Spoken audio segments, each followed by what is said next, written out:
demasiadas regiones. Lo estamos viendo en el continente europeo, en Ucrania, con la guerra desencadenada por la agresión no provocada e injustificable de Rusia, en violación de la soberanía y la integridad territorial del país. La paz en Europa no será posible sin justicia, sin responsabilidad.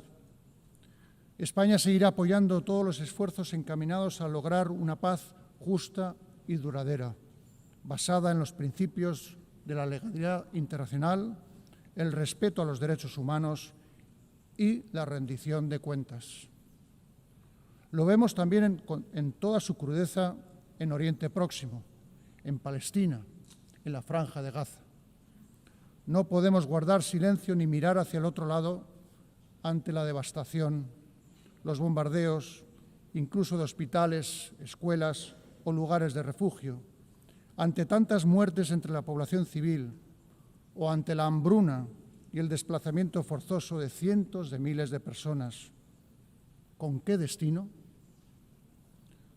Son actos aberrantes que están en las antípodas de todo lo que este foro representa.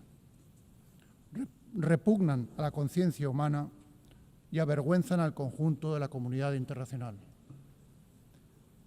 España es un pueblo profundamente orgulloso de sus raíces sefardíes.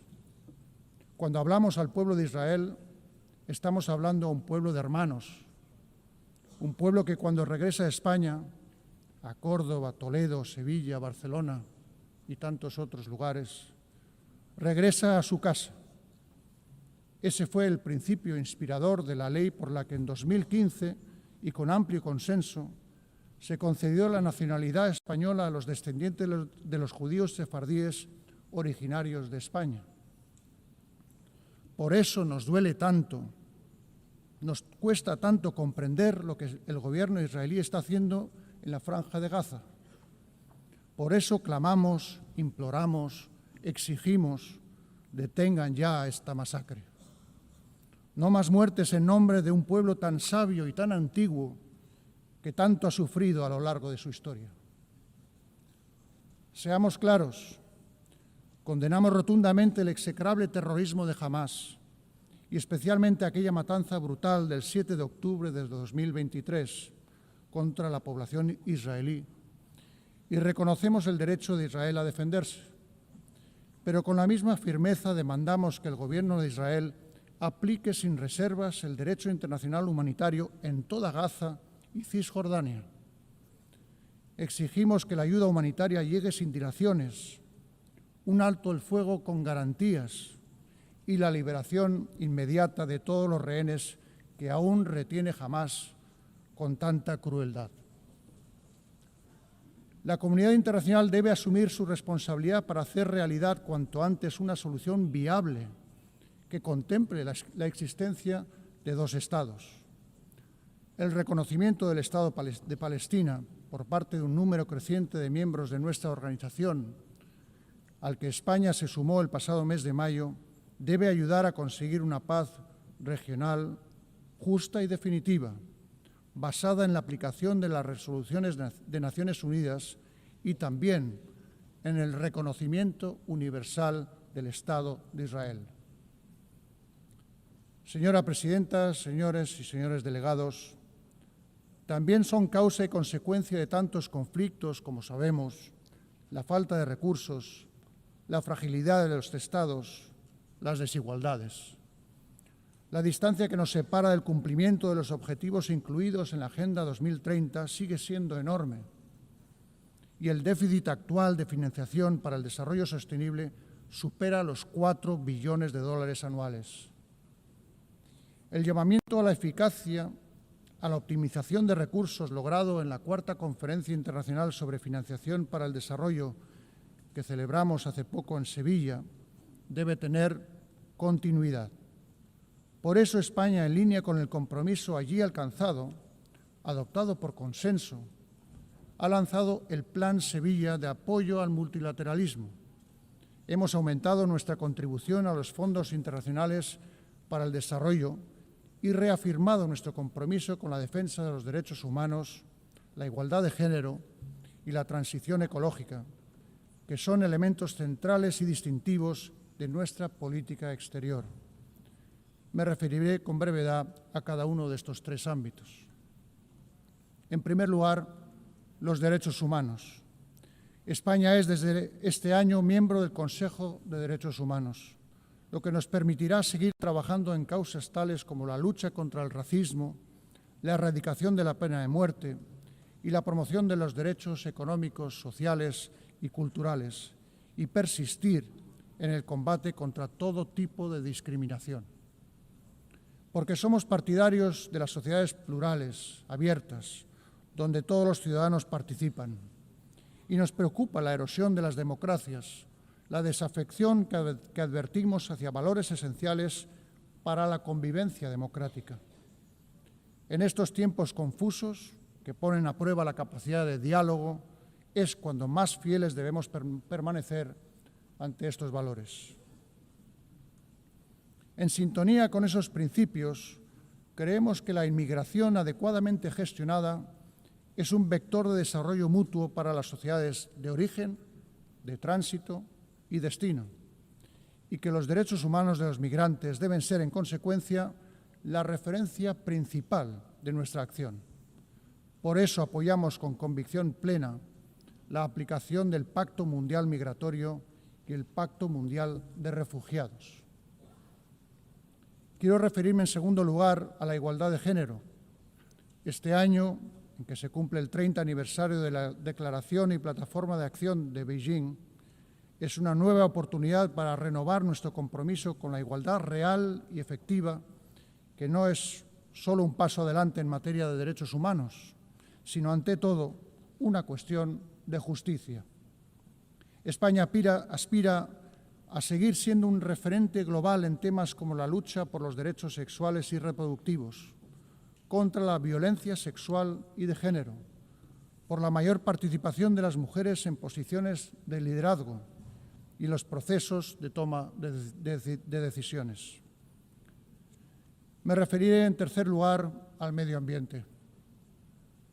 La triple crisis planetaria a la que nos enfrentamos, cambio climático, contaminación y pérdida de biodiversidad, nos exige un refuerzo de la gobernanza y unos recursos suficientes para acelerar la transición energética justa, que nos permita triplicar las capacidades de energías renovables, duplicar la eficiencia energética y continuar descarbonizando nuestras economías. Son objetivos tan ingentes como necesarios y, por eso, las dudas deben quedar fuera de la ecuación.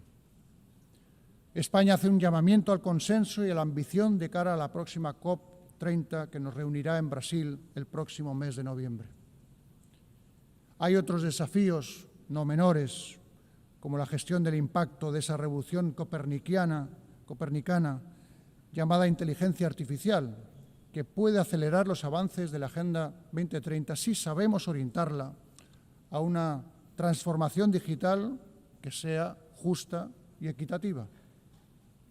Y en el ámbito de la salud, cuya dimensión global se hizo tan evidente con tintes trágicos en los tiempos no tan lejanos del COVID, celebramos que se haya alcanzado un consenso en torno al acuerdo sobre pandemias, lo que refuerza la posición central de la Organización Mundial de la Salud dentro de la arquitectura global de salud. Señora presidenta, vertebran la política exterior española por posición geográfica, por historia y por convicción tres ejes fundamentales: hacia África y el Mediterráneo, hacia América y el Atlántico y hacia Europa. Quisiera hacer algunas consideraciones sobre estos espacios. España es muy consciente que África constituye un interés estratégico mundial de primera magnitud. El presente está marcado en ciertos países por carencias estructurales y algunas guerras y conflictos atroces, con poca atención en comparación con otros ya mencionados. Pienso en las numerosas misiones de paz en la región, a las que mi país contribuye de manera decidida. Es el caso del Sáhara Occidental, donde España seguirá apoyando al enviado personal del secretario general de Naciones Unidas para alcanzar una solución aceptable y concorde con las normas y el marco de Naciones Unidas. El futuro de África seguirá el rumbo que marque una población joven, dinámica, con iniciativa, cada vez más presente en los asuntos globales. Ese es el futuro que debemos apoyar. Por eso mi país ha adoptado la Estrategia España-África 2025-2028. Queremos desarrollar un partenariado basado en acciones concretas e intereses compartidos y que sirva además para impulsar el vibrante multilateralismo africano que encarnan la Unión Africana y otros organismos subregionales. En clave estrictamente bilateral, no puedo olvidar la especial relación de vecindad y cooperación que nos une con el Reino de Marruecos, al que en los últimos años hemos dado un nuevo impulso en beneficio de nuestros pueblos. América Latina y el Caribe representa para España una comunidad de países hermanos, parte insustituible de nuestra identidad afianzada por un patrimonio, la lengua española, que comparten 600 millones de hablantes en todo el mundo. Nuestro país ostenta hasta finales de 2026 la Secretaría Pro Tempore de la Comunidad Iberoamericana de Naciones y Madrid acogerá la próxima cumbre iberoamericana. Seguiremos apoyando la acción de la Unión Europea en la región, que este año tendrá su punto álgido en la cumbre Unión Europea-CELAC, que se celebrará en Colombia el próximo mes de noviembre. La Unión Europea, uno de los más altos logros de la concordia y un ejemplo para el multilateralismo, tiene una voz en estos tiempos más necesaria que nunca y por eso apostamos por una unión cada vez más eficaz, cohesionada, capaz de garantizar su seguridad y competitiva en la economía global. Creo importante recordar que el pasado 11 de junio se anunció un acuerdo político definitivo sobre los aspectos fundamentales del futuro acuerdo entre la Unión Europea y el Reino Unido. Un pacto histórico, respetuoso con la posición de mi país con respecto a la soberanía y jurisdicción sobre Gibraltar, que aportará confianza, seguridad jurídica y estabilidad a las vidas de la población del campo de Gibraltar y del propio Gibraltar.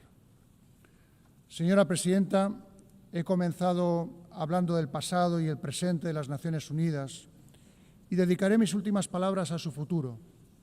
Apelo en estos momentos de graves tensiones presupuestarias al compromiso de todos los Estados miembros de esta organización. Animo a todo su personal, con su secretario general a la cabeza, a persistir en su enorme esfuerzo de eficiencia y eficacia, priorizando aquellos ámbitos cuyo abandono supondría una quiebra inasumible de los parámetros éticos que siempre deben regir su tarea. Seguimos creyendo en la necesidad de desarrollar las iniciativas de reforma y ponemos a disposición de ese ejercicio nuestra capacidad de diálogo y de creación de consensos, nuestra firme convicción multilateral. Con motivo de este 80 aniversario, que coincide además con el 70 aniversario de la incorporación de España, quiero renovar, señora Presidenta, el reconocimiento de mi país a todos los hombres y mujeres que trabajan en las Naciones Unidas. Son ustedes los custodios de la memoria del siglo XX y los garantes de las esperanzas puestas en el siglo XXI. Y es ahora, cuando más preguntas surgen en torno al multilateralismo y la cooperación, cuando más les necesitamos. Muchas gracias.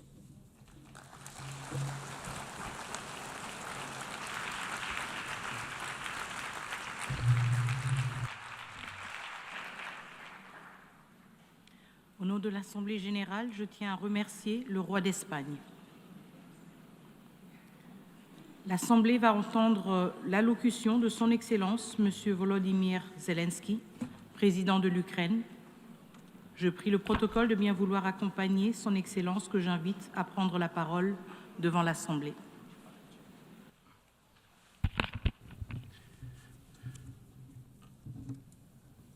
Madame Chair, Deputy Secretary.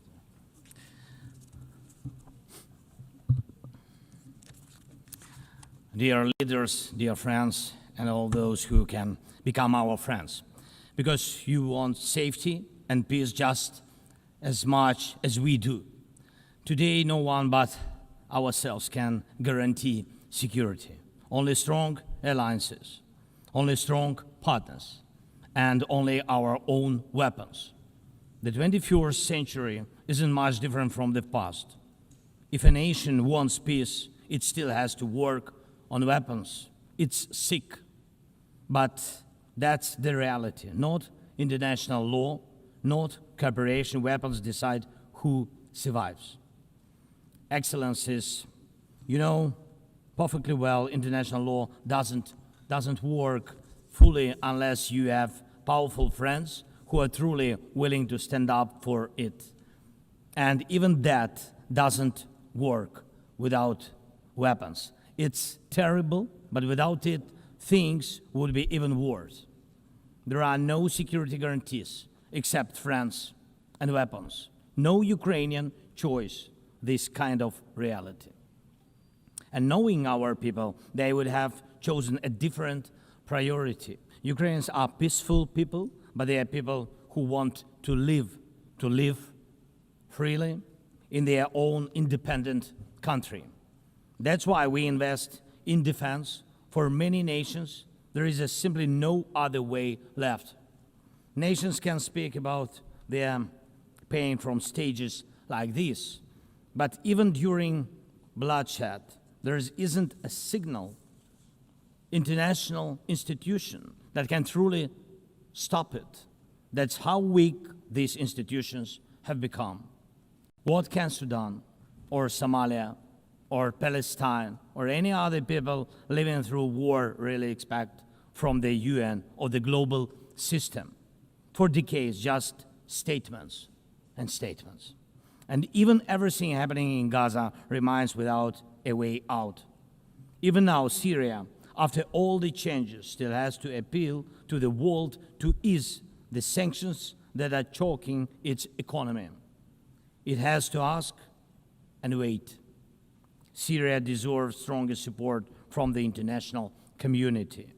And as Russia's war against my country goes on, people are still dying every week. Yet there is no ceasefire because Russia refuses. Russia abducted thousands of Ukrainian children, and we have brought some of them back. And I thank everyone who's helped. But how long will it take to bring all of them home? Childhood slips away faster than adults are able to help. Look at Israel. Nearly 2 years have passed and hostages still haven't been freed. They must be freed, but even that still hasn't happened. And for years, there have been no real answers to other threats, either chemical weapons and famine used as a weapon. Last year, at this assembly, I warned the world about the risk of radiation disasters, especially due to Russia's occupations of our Zaporizhzhia nuclear power plant, the biggest in Europe, but nothing's changed. Nothing's. And yesterday, the plant went into blackout again, and Russia hasn't stopped shelling even in areas near a nuclear facility. And because of international institutions are too weak, this madness continues. Even being part of a long-standing military alliance doesn't automatically mean you are safe. Just recently, 19 simple Russian drones violated Polish airspace, and only 4 were shut down. Luckily, they were not shaheeds or even worse. Otherwise, the results would have been horrific. Estonia had to call a UN Security Council meeting for the first time in history because Russian fighter jets deliberately entered its airspace. Moldova is defending itself again from Russia's interference. We are helping Moldova, and Russia's trying to do to Moldova what Iran once did to Lebanon. And the global response, again, not enough. We have already lost Georgia in Europe. Human rights and the European nature of the state system are only shrinking there. Georgia is dependent on Russia. And for many, many years, Belarus has also been moving toward dependence on Russia. Europe cannot afford to lose Moldova too. It's important to remember how the world once ignored the need to help Georgia after Russia's attack, and how the moment was missed with Belarus. How Moldova must not be lost. And for Europe, supporting Moldova's stability is not costly, but failing to do so will come at a much higher price. That's why the EU needs to help Moldova now with funding and energy support, not just words or political gestures. We must not forget about protecting the rights of people and the rights of nations in regions where these rights are under threat. The UN Charter and the Universal Declaration of Human Rights must apply everywhere. But the Taliban in Afghanistan dragged a whole country back into the dark ages. Cartels in some Latin America countries are more powerful than the government there. This is all about collapse of international law and the weakness of the international institutions. And so it's about the rise of weapons. Weapons decide who survives. Excellencies, yesterday President Trump stood right here in this hall, and God saved him from a murder attempt during the campaign. A shot was fired from a rifle, and just a fraction of an inch saved his life. Just days ago, President, along with hundreds of thousands of Americans, honored the memory of Charlie Kirk. Sadly, his life was cut short by a bullet. Once again, violence with a rifle in hand. We also mourn the Ukrainian woman, Irina Zarutska. She was brutally killed with a knife here in America, the very country where she was seeking refuge from Russia's war. And almost every day when we open the news, we see headlines about violent attacks happening all around the world. Most of it is done with weapons. People are already used to, but weapons are evolving faster than our ability to defend ourselves. Now, there are tens of thousands of people who know how to professionally kill using drones. Stopping that kind of attack is harder than stopping any gun, knife, or bomb. This is what Russia has brought with its war. It used to be that only the strongest countries could use drones because they were expensive and complex. Now, even simple drones can fly thousands of kilometers. War tech doesn't care about geography anymore. It's now reshaping it. Just recently, airports in Europe had to shut down because of drones. Authorities couldn't even say what kind of drones they were, who sent them, or from where. Last week, North Korea announced the test of a tactical strike drone. That means even countries with limited resources can now build weapons that are dangerous to their neighbors. Ukraine and nations like Saudi Arabia know all too well how dangerous Iranian attack drones are. But what happens when all the types of drones become available, even to small terrorist groups or cartels? The world moves too slowly to protect itself, and weapons move fast. Now companies are already working on drones that can shoot down other drones, and it's only a matter of time, not much, before drones are fighting drones, attacking critical infrastructure, and targeting people all by themselves, fully autonomous and no human involved, except the few who control AI systems. Dear leaders, we are now living through the most destructive arms race in human history. because this time includes artificial intelligence. And if there are no real security guarantees except friends and weapons, and if the world can't respond even to old threats, and if there is no strong platform for international security, will there be any place left on Earth that's still safe for people? We need global rules now for how AI can be used in weapons, and this is just as urgent as preventing the spread of nuclear weapons. We need to restore international cooperation, real working cooperation for peace and for security. A few years from now might already be too late. 10 years ago, war looked different, and no one imagined that cheap drones could create dead zones, areas stretching for dozens of kilometers where nothing moves, no vehicles, no life. People used to imagine that only after a nuclear strike. Now it's drawn reality. Mass-produced, simple drones, and without AI yet. Ukraine doesn't have the big fat missiles dictators love to show off in parades, but we do have drones that can fly up to 2,000-3,000 kilometers. We had no choice but to build them to protect our right to life. Control over the sea used to depend on having a big navy. Ukraine doesn't have a big fleet, but we succeeded.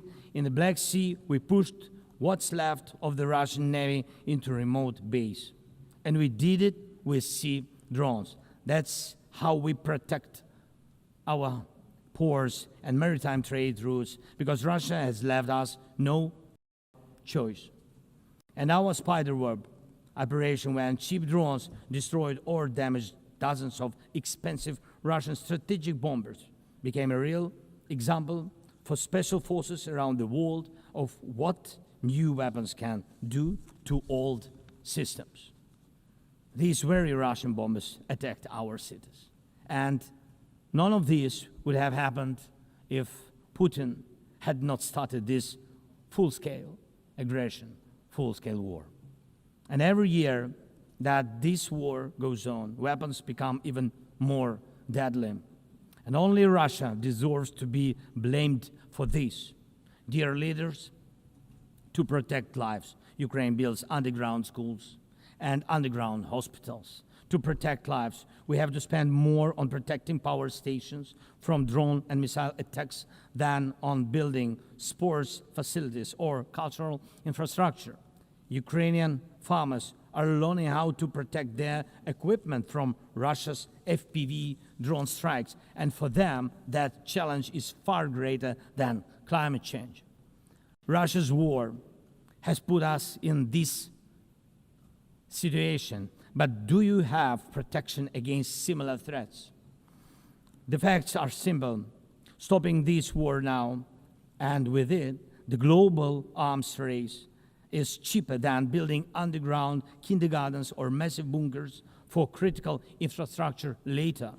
Stopping Putin now is cheaper than trying to protect every port and every ship from terrorists with sea drones.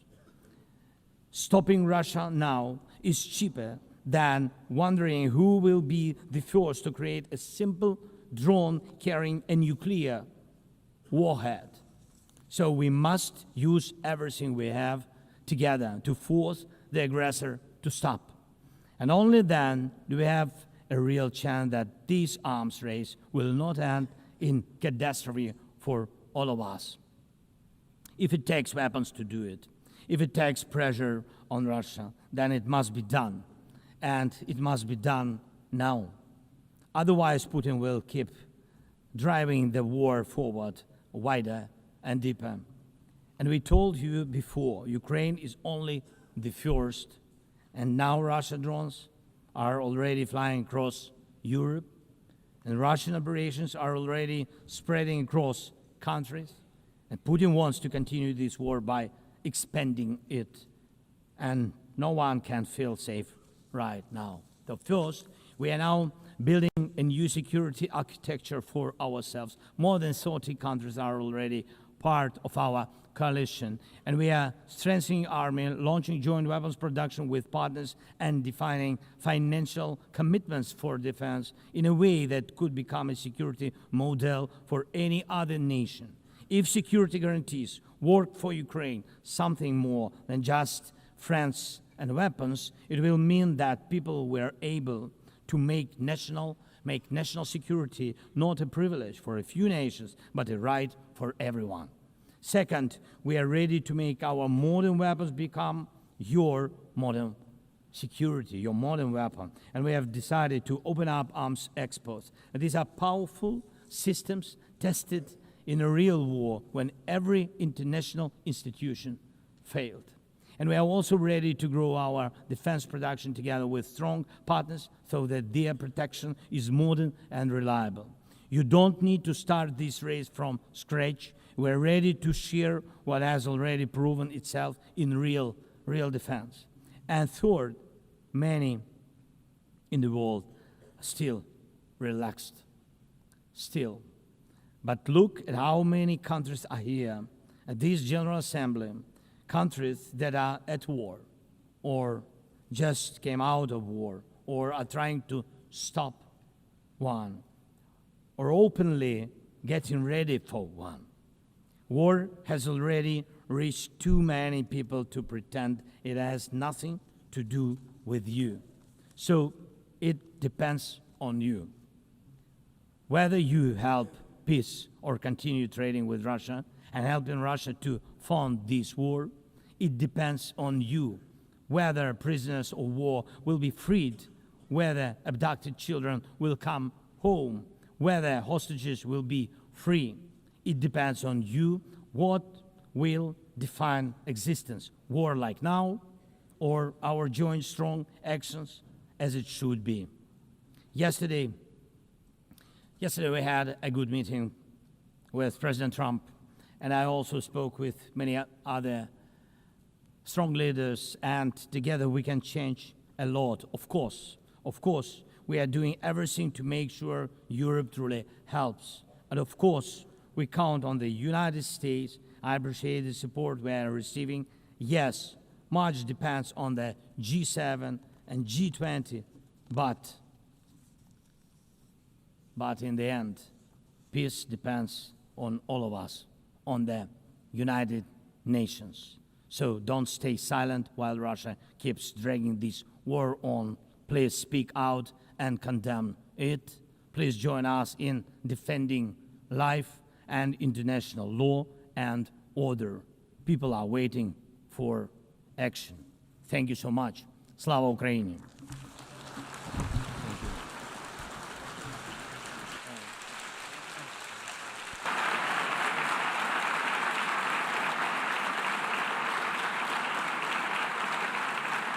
Au nom de l'Assemblée générale, je tiens à remercier le président de l'Ukraine.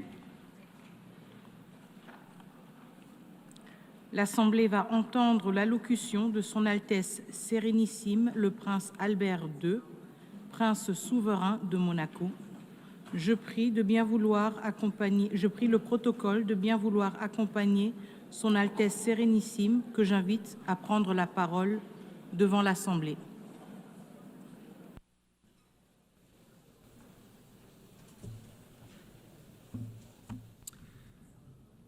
Madame la Présidente de l'Assemblée générale, Monsieur le Secrétaire général, Mesdames et Messieurs les chefs d'État et de gouvernement, Excellences, Mesdames et Messieurs. Il y a 80 ans, la création de l'Organisation des Nations Unies a marqué un tournant décisif dans l'histoire contemporaine des relations internationales, offrant à chaque État un forum de dialogue et d'échange. L'ambition des fondateurs était claire et audacieuse. Toutes les nations, grandes ou petites, doivent pouvoir participer sur un pied d'égalité à l'élaboration de solutions collectives.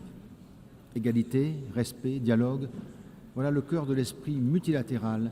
Ce sont précisément ces valeurs qui ont permis à Monaco de trouver sa place dans le concert des nations. Au cours de ces 8 décennies, les Nations Unies ont su accompagner les grands tournants de l'histoire. La reconstruction de l'Europe après la Seconde Guerre mondiale, le processus de décolonisation, l'espoir d'un ordre international plus apaisé après la guerre froide. L'organisation a contribué à l'édification d'un droit international solide, par l'adoption de nombreux traités, du droit de la mer à la lutte contre le terrorisme, de la protection de l'environnement à la promotion des droits de l'homme. Monaco a ratifié plus de 270 de ces traités qui, bien au-delà de leur dimension symbolique, régulent la vie quotidienne de sa population. L'ONU a également joué un rôle central dans le maintien de la paix et de la sécurité internationale. Sur tous les continents, ces opérations ont permis de prévenir les conflits et d'accompagner les transitions démocratiques. La justice internationale, notamment à travers les jugements et arrêts rendus par les tribunaux pénaux internationaux, a marqué une avancée majeure dans la lutte contre l'impunité des crimes les plus graves, tandis que la Cour internationale de justice demeure un pilier du règlement pacifique des différends.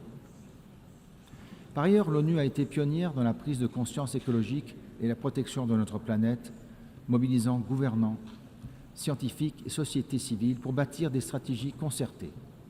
Et vous savez à quel point ces questions me tiennent à cœur. Enfin, l'ONU a mis en lumière le rôle du sport comme vecteur de paix, d'inclusion et de développement. La principauté se réjouit que le sport prenne une place de plus en plus importante dans les travaux de l'organisation. Madame la Présidente, conscients du chemin parcouru depuis 80 ans, nous devons être encore davantage des défis à relever qui appellent une action résolue et collective. Car au bilan positif que je viens d'exposer s'oppose désormais maintenant une réalité beaucoup plus sombre. Nous vivons dans un monde multipolaire où les intérêts nationaux tendent à primer sur la recherche d'un idéal international commun. La multiplication des opérations de maintien de la paix montre que le dialogue et la diplomatie préventive n'ont malheureusement pas toujours les résultats escomptés. La sécurité internationale est aujourd'hui gravement menacée. Les tensions régionales et les conflits qui se propagent aux quatre coins du monde rendent plus que jamais indispensable la réaffirmation des principes fondateurs de l'ONU. Souveraineté des États, règlement pacifique des différends, respect du droit international et des droits humains. À cet égard, la principauté de Monaco condamne fermement la guerre d'agression qui frappe l'Ukraine et les souffrances qu'elle inflige aux populations civiles. J'ai pu réitérer ce message il y a quelques instants au président Zelensky. Je forme le vœu qu'un accord de paix juste, durable et négocié puisse être trouvé dans les meilleurs délais, garantissant la sécurité et répondant aux aspirations du peuple ukrainien. Au Moyen-Orient, les violences ont entraîné des pertes humaines inacceptables. Le risque d'embrasement régional impose une désescalade immédiate, la protection des civils, l'acheminement sans entrave de l'aide humanitaire et une relance sincère du processus de paix sur la base de 2 États. La paix n'est pas une utopie, elle est une impérieuse nécessité. À ces défis sécuritaires viennent s'ajouter les enjeux environnementaux. La communauté internationale s'est récemment réunie à Nice pour la 3e conférence des Nations Unies sur les océans, rappelant avec force l'urgence d'agir pour la protection des mers et des océans. La principauté a organisé en amont de la dite conférence le Blue Economy and Finance Forum. Chefs d'État, dirigeants économiques, investisseurs, philanthropes, banques de développement, ONG, 1800 participants venus de près de 100 pays ont répondu à l'appel de mobiliser davantage de ressources financières pour investir dans une économie bleue, durable et régénérative. Et pourtant, en dépit des engagements pris, les actions concrètes tardent à suivre. L'entrée en vigueur de l'accord BBNJ, le 17 janvier de l'année prochaine, doit nous conduire à sa mise en œuvre sans délai pour assurer la conservation et l'utilisation durable de la biodiversité en haute mer. La lutte contre les changements climatiques est une responsabilité historique. L'accélération des phénomènes extrêmes exige des réponses immédiates, crédibles et financées. Bien qu'elle traverse une période difficile qui commande un soutien sans faille, la science est abondante, accessible et plus fiable que jamais. En outre, l'accord de Paris, dont nous célébrons cette année le 10e anniversaire, fournit un cadre structuré et transparent qui doit instaurer une confiance solide entre tous les acteurs. La publication cette année de nouvelles contributions déterminées au niveau national traduit cette nécessité de toujours faire preuve de plus d'ambition. Je tiens ici à rappeler que ces engagements revêtent une valeur morale, particulièrement envers la jeunesse et les générations futures, mais surtout légale, ainsi que l'a récemment rappelé la Cour internationale de justice dans son avis consultatif. À ce titre, et conformément au nouvel objectif collectif de financement adopté à Bakou l'année dernière, j'ai décidé que mon pays doublerait le financement international spécifique qu'il accorde au titre de l'action climatique et ce d'ici 2028. Néanmoins, n'oublions pas qu'il serait vain d'investir dans la lutte contre les changements climatiques sans tenir compte de l'appauvrissement de la biodiversité dans le monde. La COP17 sur la Convention de diversité biologique en octobre 2026 à Yerevan est une échéance cruciale pour transformer le cadre mondial de Kunming-Montréal en résultats tangibles, notamment en matière de financement et de protection effective des écosystèmes. Madame la Présidente, nous ne pouvons passer sous silence le recul préoccupant des droits humains. Restriction des libertés, répression de la société civile et de l'opposition, usage excessif de la force. Ces dérives érodent les fondements mêmes de notre organisation et nourrissent la crise de confiance des citoyens envers les institutions. Les droits des femmes constituent un pilier fondamental de la paix, du développement et de la justice.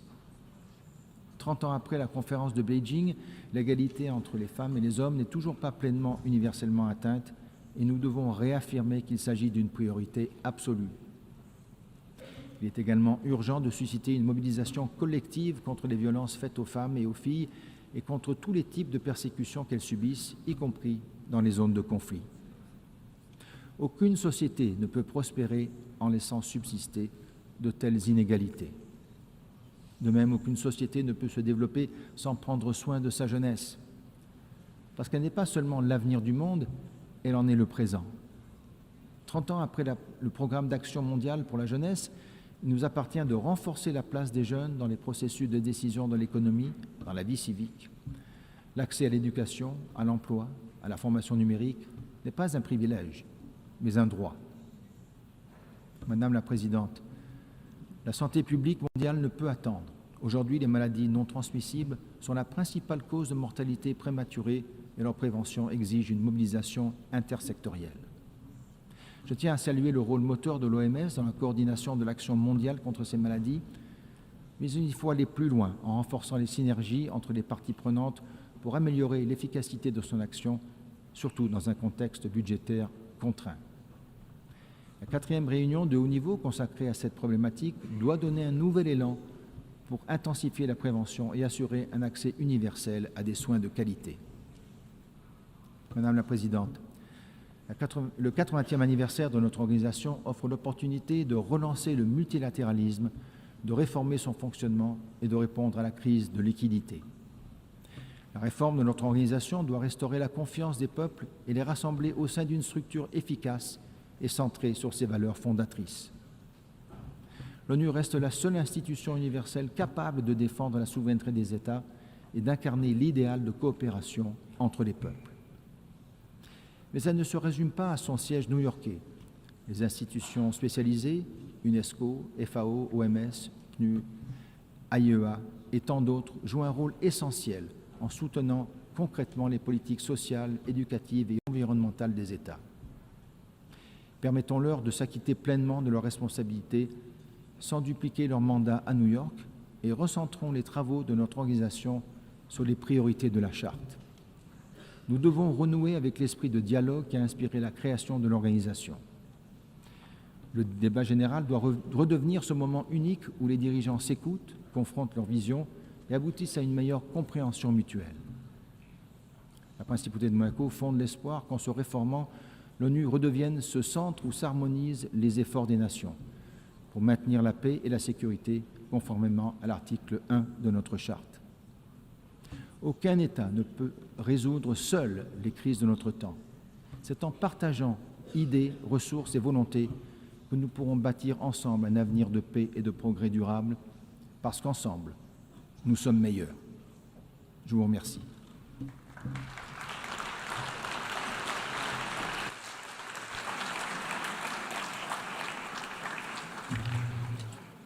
Au nom de l'Assemblée générale, je tiens à remercier le prince souverain de Monaco.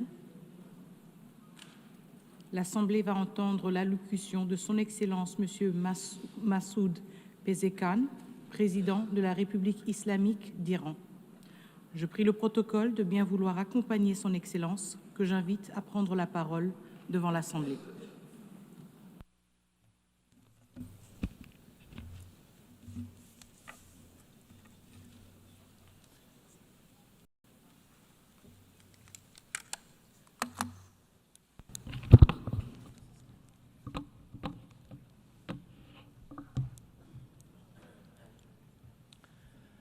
بسم الله الرحمن الرحیم.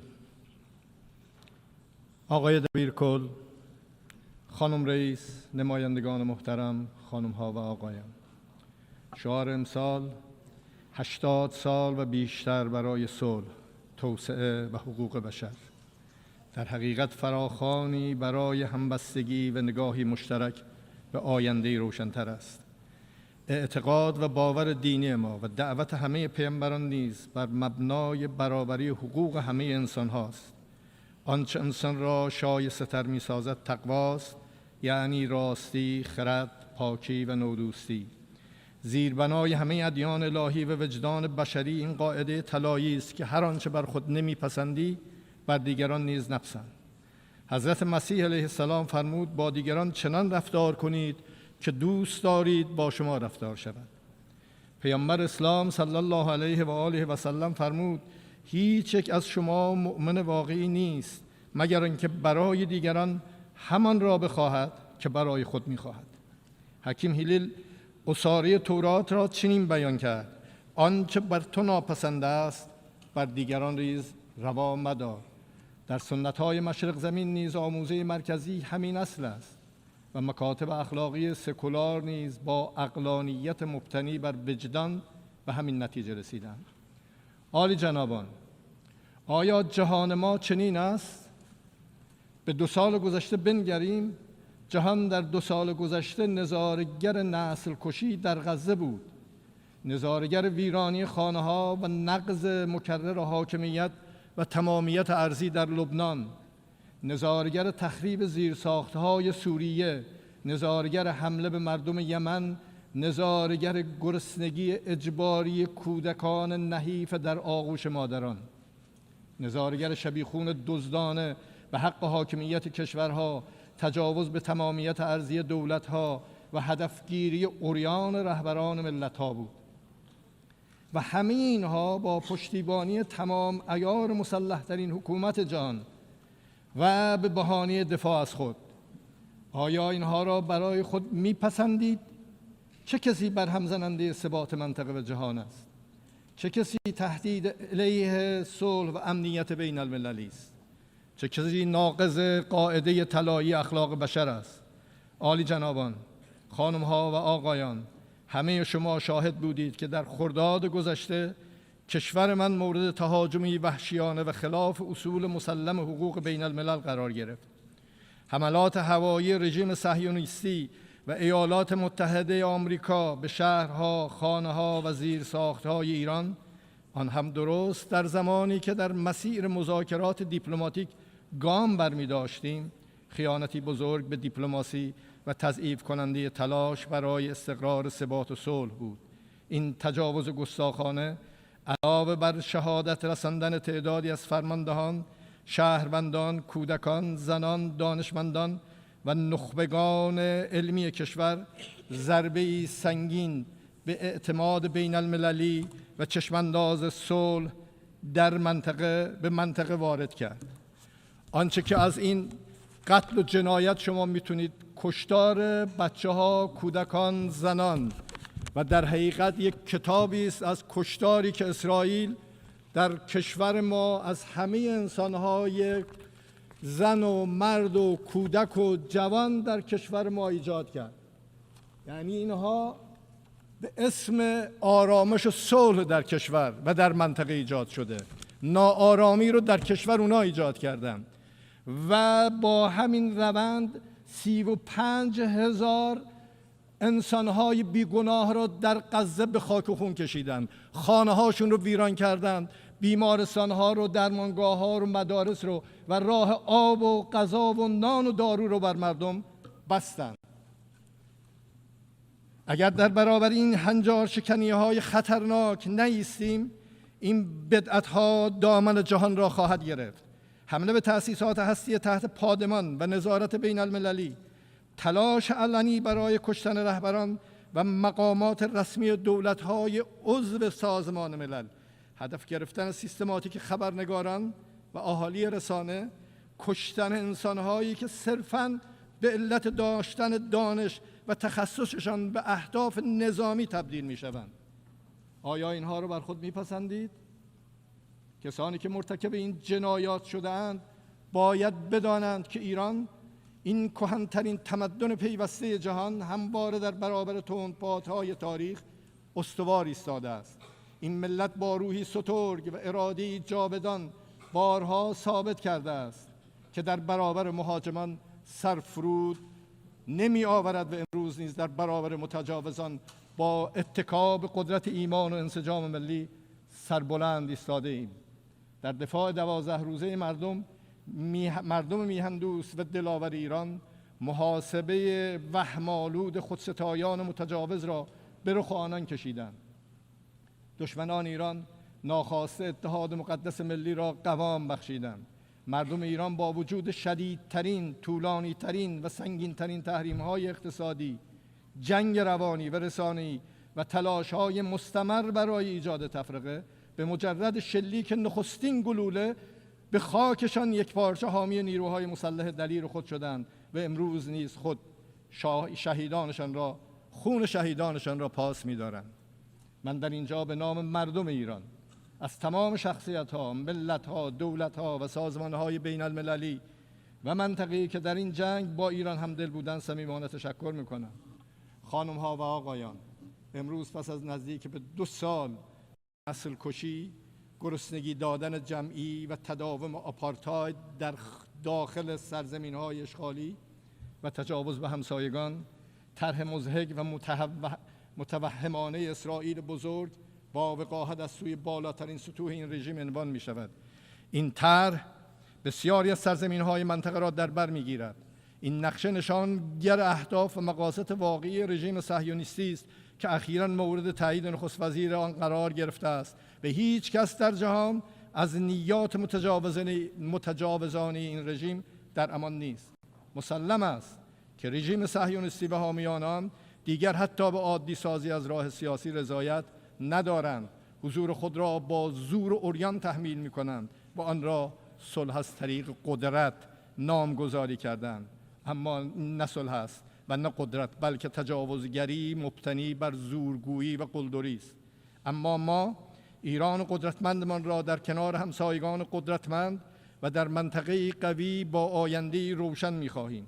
ما در برابر کلان پروژه‌ای که نسل کشی، تخریب و بی‌ثباتی را به منطقه تحمیل می‌کند، از چشمانداز مشترک و امیدبخش دفاع می‌کنیم. چشماندازی که امنیت جمعی را با سازوکارهای واقعی همکاری دفاعی و واکنش مشترک به تهدیدات تضمین می‌کند.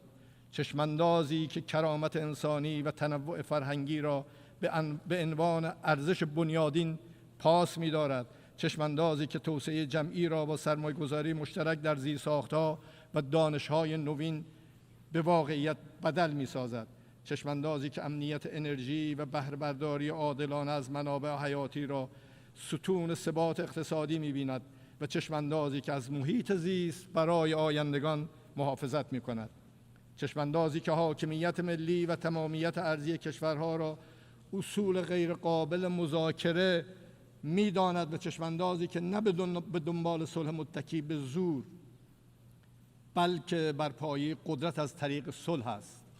در این منطقه قوی کشتار و خونریزی جایی ندارد. به همین خاطر سالهاست کشور من از سرسخت‌ترین حامیان ایجاد منطقه عاری از سلاح‌های کشتار جمعی بوده است.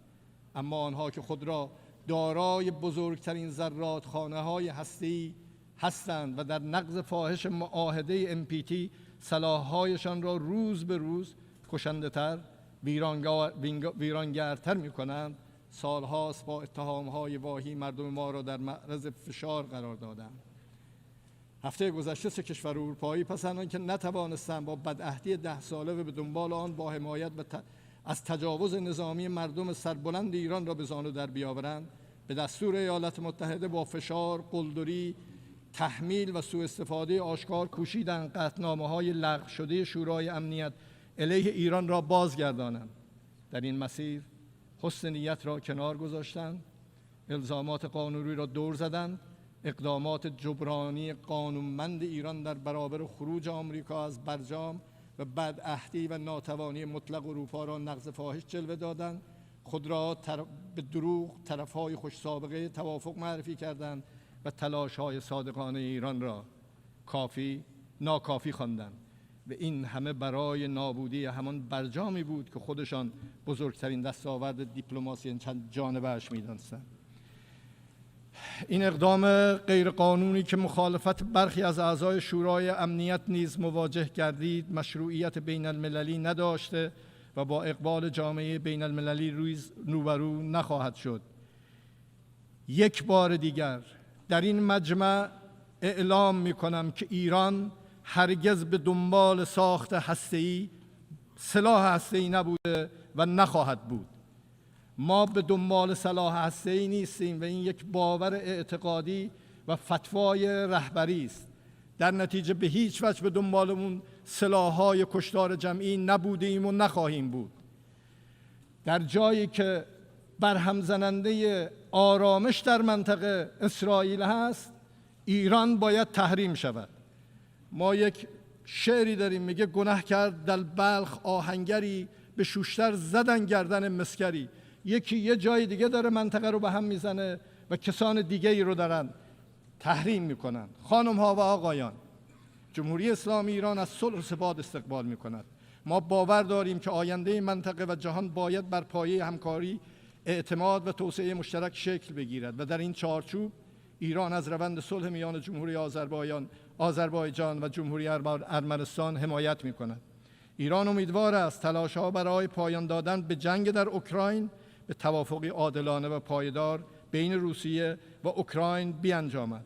ایران از پیمان دفاعی بین دو کشور برادر مسلمان عربستان سعودی و پاکستان به عنوان آغازی برای نظام امنیت فراگیر منطقه با همکاری کشورهای مسلمان غرب آسیا در حوزه‌های سیاسی، امنیتی و دفاعی استقبال می‌کند و بالاخره تجاوز جنایتکارانه رژیم اسرائیل به قطر که منجر به شهادت تعدادی از اتباع فلسطینی و قطری شد را محکوم می‌کنیم و حمایت و همبستگی خود با دولت و ملت قطر را اعلام می‌کنیم.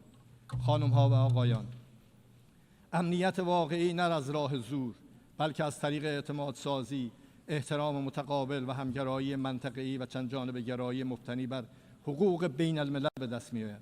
بر این مبنا من همگان را دعوت می‌کنم شنیدن یکدیگر را به جای بلند کردن صدا تمرین کنیم. در مبانی فکری دو قطبی سازی و خشونت سیاسی که امروز نه تنها گریبانگیر جامعه بین المللی است که درون جوامع را نیز به تنش و آشوب کشانده است رو بازنگری کنیم و به عنوان فصل مشترک همه باورها و فرهنگها و به جای تفسیر مغرضانه مفاهیم و روایتها هرچه را برای خود نمیپسندیم برای دیگران نیز روا نداریم. اعتبار نهادها و سازوکارهای حقوق بین الملل را ترمیم و بازسازی کنیم و برای ایجاد یک نظام امنیت و همکاری منطقی در غرب آسیا متعهد شویم. خانم‌ها و آقایان، ما ایرانیان قدرت خود را در جهان گسترده ایم، نه با تولید و استفاده از سلاح‌های هسته‌ای و کشتار صدها هزار انسان در قرن 20 و نسل کشی و تحمیل گرسنگی به کودکان غزه در قرن 21 و حتی نه در امپراتوری‌های تاریخی ایران، بلکه با فرهنگ هم نوع دوستی و پیام همدلی جهانگشایانی همچون مولوی و حافظ و اشعاری که سعدی در 800 سال پیش فرمود: بنی آدم اعضای یک پیکرند که در آفرینش ز یک گوهرند. چه عضوی به درد آورد روزگار، دیگر عضوها را نماند قرار. تو که از مهنت دیگران بیغمی، نشاید که نامت نهند آدمی. جنایتکارانی که با کشتن کودکان قلدری میکنند شایسته نام انسان نیستند و این بیگمان شرکای مطمئنی نیز نخواهند بود. ایران با تکیه بر سنت دیرین نودوستی شریکی پایدار و همراهی مطمئن برای همه کشورهای صلح طلب است. دوستی و شراکتی که نه بر مصلحت جوی گذرا، بر پایه عزت، اعتماد و آینده مشترک استوار است. ما راست قامتان ایران زمین با ایستادگی در برابر یاغیان بی قانون، بی عدالتی ها، تبعیض ها و استانداردهای دوگانه را با سربلندی پشت سر گذاشته ایم و خواهیم گذاشت. و امروز با نگاهی فرصت محور این دستاورد تاریخی مردم ایران را به سکویی برای جهش به آینده پر امید تبدیل کرده ایم. بیایید با ما از تهدید فرصت بسازیم. متشکرم.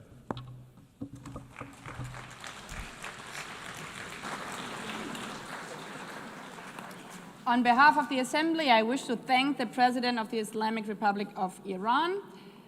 The Assembly will hear an address by His Excellency José Raúl Mulino Quintero, President of the Republic of Panama. I request protocol to escort His Excellency and invite him to address the Assembly.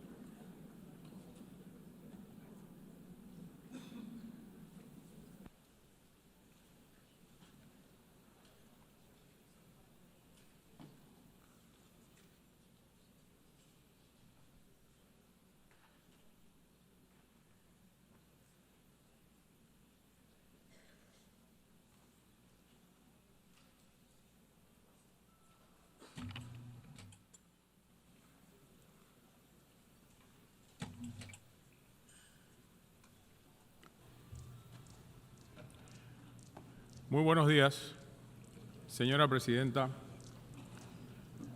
distinguidos jefes de Estado y de Gobierno, honorables delegados. En nombre del pueblo panameño, con profundo respeto y renovadas esperanzas, me presento ante esta honorable Asamblea en el aniversario número 80 de esta organización, que sigue siendo un faro para la paz, la cooperación y el progreso.